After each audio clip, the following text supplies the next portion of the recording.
তারা প্রমাণ করেছে, আবার প্রমাণ করতে পারবেন এমন নিশ্চয়তা কিন্তু নাই। সুতরাং নিজেদেরকে সবকিছুর ঊর্ধ্বে ভাবাটা আপনাদের ঠিক হচ্ছে না।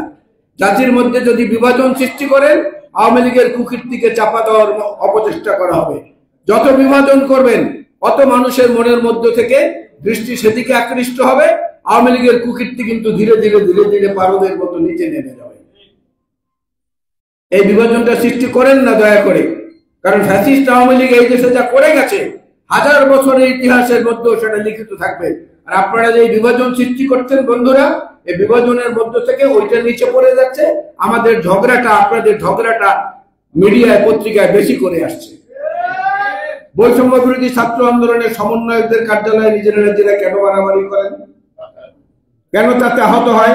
নরসিংদীতে গতকাল আওয়ামী লীগের দুই পক্ষের সংঘর্ষে নরসিংদীর রায়পুরায় 3 জন নিহত হয়েছেন, আরো 2 জন আশঙ্কাজনক অবস্থায় হাসপাতালে আছেন। কেন হচ্ছে এগুলো? ডক্টর ইউনূস সাহেব তো নিউ এজেন্ট নুরুল কবিরের সঙ্গে সাক্ষাৎকারে বলেছেন, আমার পছন্দের এবং কাছের মানুষদেরকে নিয়ে আমি সরকার গঠন করেছি। দুষ্ট লোকেরা বলে এটা নাকি চট্টগ্রাম সমিতি, আবার কেউ কেউ বলে যে না এটা গ্রামীণ ব্যাংকের একটা শাখা। যাই হোক, ডক্টর ইউনূসকে আমরা শ্রদ্ধা করি, সম্মান করি, ভালোবাসি এবং সেই সমর্থন এখনো বিএনপির পক্ষ থেকে অব্যাহত আছে।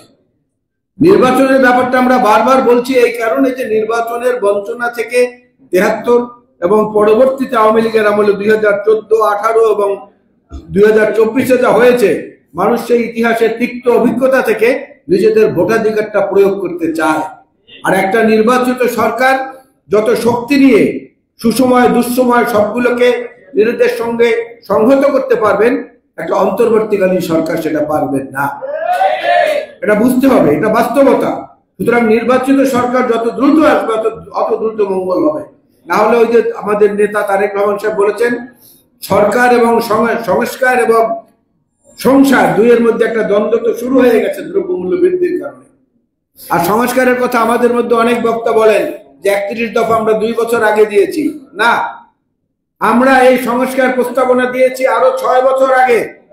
বেগম খালেদা জিয়া 2030 ভিশনে প্রথম বলেছেন, জাতির সামনে, মিডিয়ার সামনে প্রথম বলেছেন যে দ্বিকক্ষ বিশিষ্ট সংসদ হবে, প্রধানমন্ত্রী এবং রাষ্ট্রপতির ক্ষমতার মধ্যে ভারসাম্য হবে এবং জাতীয় পর্যায়ে জাতীয় সরকারের ভিত্তির মতো করে সমস্ত ব্যবস্থাগুলো গ্রহণ করা হবে।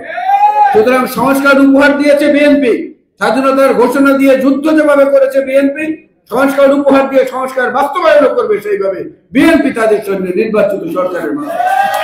এবং সেই ক্ষেত্রে মুক্তিযোদ্ধাদের কাছ থেকে 1971-এর যে প্রেরণা, যে সাহস, যে দৃঢ়তা, সেইটা আমরা ধান নিয়ে, আমার সেই শক্তি নিয়ে আমরা সম্মুখে এগিয়ে যাব।